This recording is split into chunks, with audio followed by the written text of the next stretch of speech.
Faiz, dari sudut pandangan politik ataupun masyarakat, kan, ada satu benua yang sering dianaktirikan oleh seluruh dunia, kan? Benua Afrika dari zaman dulu sering kali dianaktirikan. Um, Sebuah benua yang kaya dengan natural resources, dengan environment, dengan culture, dengan bahasa, dengan identiti, dengan budaya, antara benua yang paling paling menakjubkan di seluruh dunia, kan. Tetapi melihat kepada situasi global politik, melihat kepada kekayaan-kekayaan negara-negara di benua tersebut, ini adalah sebuah benua, sebuah kawasan yang sering dipermainkan, yang sering diperkecilkan dan dianaktirikan. Dan, Dan perkara dan juga suka diambil kesempatan tu. suka diambil kesempatan ke atas benua ini.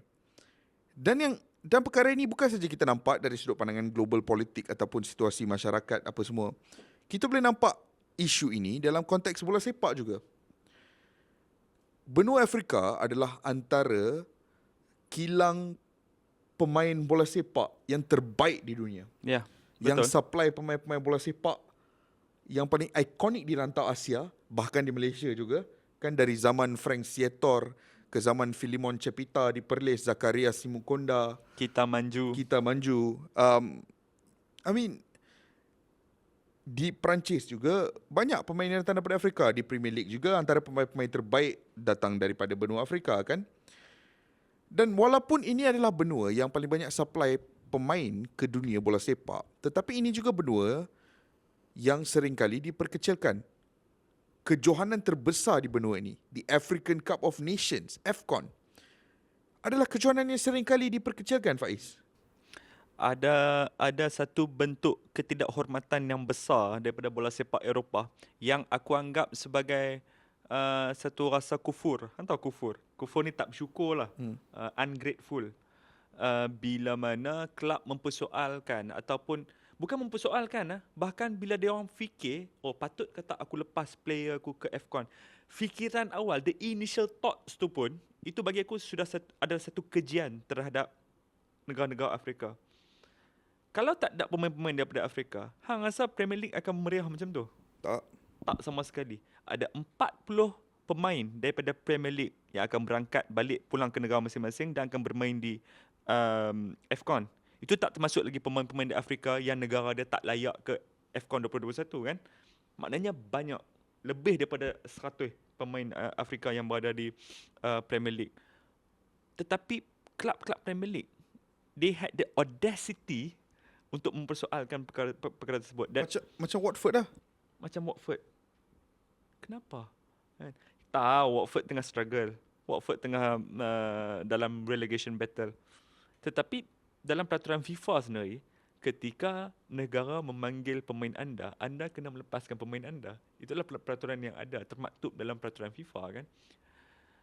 Tapi kita nak ke arah yang lebih positif tentang AFCON.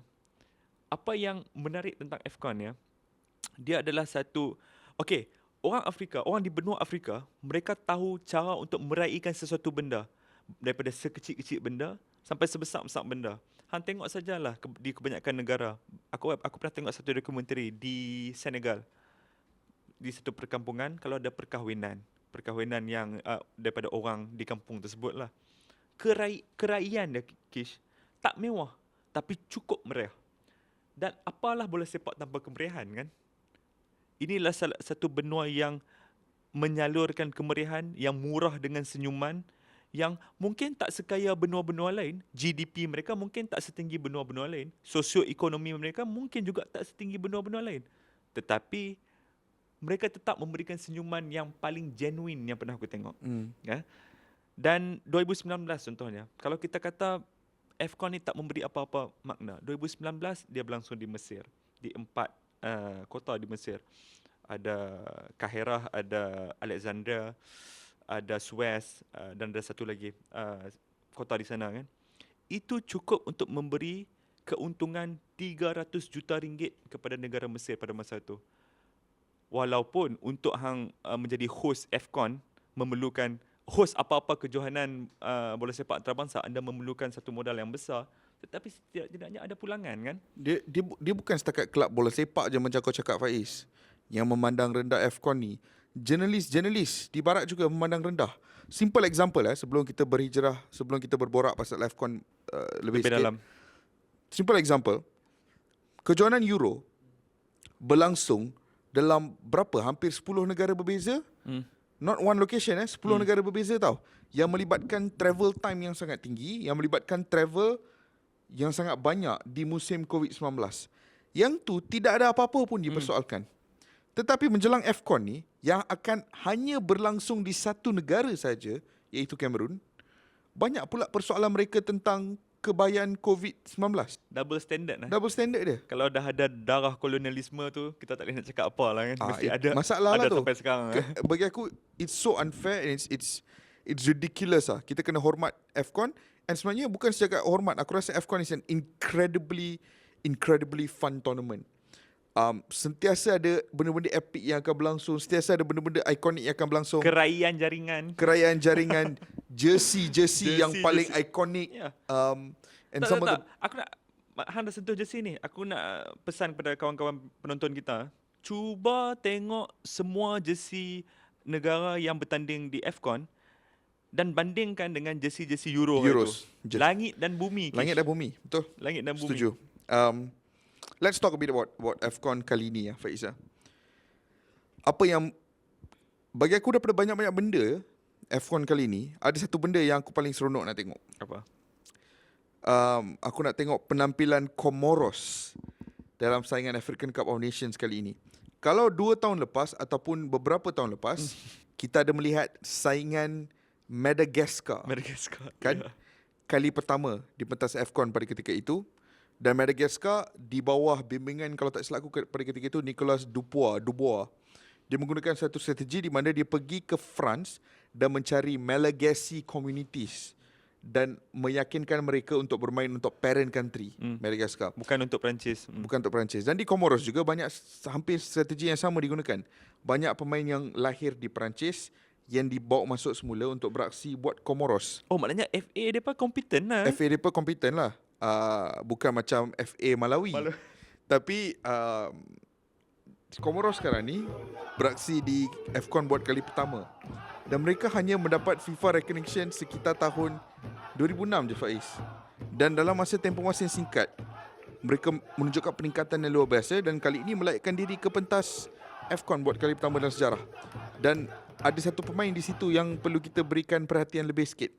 Faiz Selemani. Bukan Faiz Gurun. Okay. Faiz Selemani. Ingat dah panggil. Tak ada. Faiz Selemani ni pemain Comoros yang beraksi bersama Lukman Hakim di KV Kotrich. Oh, rakan sepasukan. Jadi Faiz Selemani ni adalah seorang pemain yang sudah tentu kita akan berikan perhatian yang lebih. Kapten mereka, aku tak ingat nama, tapi kapten mereka beraksi bersama Millwall hampir 10 tahun. Oh, okay. Dia pun adalah seorang pemain yang berpengalaman. So, Comoros adalah sebuah pasukan yang aku sangat teruja untuk melihat lah. Ini adalah the birth, kelahiran negara-negara baru, kuasa-kuasa baru bola sepak kan. Secara tak langsung kita pun lagi faham tentang sosioekonomi dia, tentang geografi dia, Betul. demografi dia. Setuju. Dan aku tak pernah tahu Comoros ni negara majoriti Islam. Sampai aku negara baca pasal Muslim mereka. Sunni ya. Muslim Sunni. Hang pula apa yang benda hang look forward tu dalam AFCON kali ni? Aku macam biasa, sentiasa memberi tumpuan yang terarah kepada pasukan-pasukan besar. Aku nak tengok Nigeria. Sepanjang Jun hingga Oktober, striker Nigeria sebelum dia ditimpa kecederaan, aku nak tengok Victor Osimhen bermain untuk Nigeria di AFCON. Kenapa? Kerana sekarang ni batch Victor Osimhen ni adalah disifatkan antara batch terbaik Nigeria setelah batch JJ Okocha dulu. Batch 96 dulu. Batch yang memenangi Piala Dunia bawah 17. Dan cara mereka memenangi Piala Dunia bawah 17 tu sangat menakjubkan. Yep. They steamroll the opponent. Macam tu je. Dan semua pemain Nigeria tersebut mendapat pendidikan bola sepak mereka di Nigeria, bukan di negara lain. Bukan di Tokoms, bukan di La Masia, bukan di Clairefontaine, bukan di Clairefontaine, bukan di Melwood, bukan. Semuanya di Nigeria. Maknanya apa, Kish? Maknanya sekali lagi FA mereka buat kerja. Okey, dah. Nigeria. Nigeria sekarang ni berada sama kumpulan dengan Mesir. Ya. Itu adalah pertemuan dua gergasi bola sepak yang it's going to be absolutely ridiculous. Kalau Mesir tu ada Mo Salah, Nigeria, Victor Osimhen tak ada kan sebab kecederaan kan. Tetapi mereka Ada masih seorang ada lagi Victor Moses. Victor Moses. Mereka masih ada penyerang Villarreal, Samuel Sama Chukwueze. Chukwueze, penyerang yang menunjukkan potensi yang sangat luar biasa. Mereka masih ada bintang Union Berlin yang tahun ni betul-betul meletup di pentas Bundesliga, Taiwo Awoniyi. Mereka juga masih ada Kelechi Iheanacho yang bersama Leicester, Wilfred Ndidi juga ada di sana. Tepuk dahi dah tu tepuk Wilfred dahi Ndidi. tu. Sebab dekat Leicester nak kena jaga Salah, dekat Nigeria pun nak kena jaga Salah. Sakit kepala Sakit kepala. Jadi ini it's going to be an incredible group. But at the same time, Faiz, kita tak boleh lupa pasukan-pasukan seperti Ghana, seperti Côte d'Ivoire, Ivory Coast, masih lagi ada Morocco. Biarpun 2019 mereka tewas di tangan Benin dan tersingkir, Tapi tetapi yang paling penting siapa tu? Yang paling penting satu Siapa? pasukan yang tertinggal ni. Algeria. Juara FIFA Arab Cup 2021. Aku tengok Arab Cup 2021 Tunisia. ya. Algeria. Dahsyat, Kish. Dahsyat. Sangat dahsyat. Dan dia bawa full squad kali ni. Masa Arab Cup tak bawa full squad. And Algeria juga adalah reigning champions AFCON. Ya. Dan kapten pasukan mereka tu. Mereka ada kapten pasukan Riyad mereka. Mahrez. Riyad Mahrez. Penalty taker utama pasukan Yeah. Manchester City. Penalty taker utama pasukan Manchester City sekarang. Yep. Mengalahkan Kevin De Bruyne. Satu big deal. It's incredible lah. Ada pasukan-pasukan kecil seperti Mauritania juga yang bakal beraksi di sana. Benin juga kalau tak silap aku akan ada. It's going to be an incredible tournament. It's going to be an incredible tournament. Dan satu lagi, dia akan jadi kejohanan yang penuh warna-warni. Warna-warni, Kita yes. selalu associate Afrika dengan perkara-perkara yang macam ni. Kalau hang ingat lagi masa 2010 kan Piala Dunia main di South Africa. Orang banyak komplain tentang vuvuzela pada masa tu kan. Yep. Tetapi yang tumpuan aku lebih terarah kepada kerayan penyokong tu. Yep. Luar biasa. Luar biasa. It's going to be incredible. And tahun ni di Bola Itu Live, kita akan membuat effort untuk cover AFCON dengan lebih mendalam, dengan lebih kerap dalam episod-episod di bulan Januari Kalau ni. kita tak ada kesempatan ke Afrika, kita bawa Afrika kepada anda. Kita bawa Afrika kepada anda.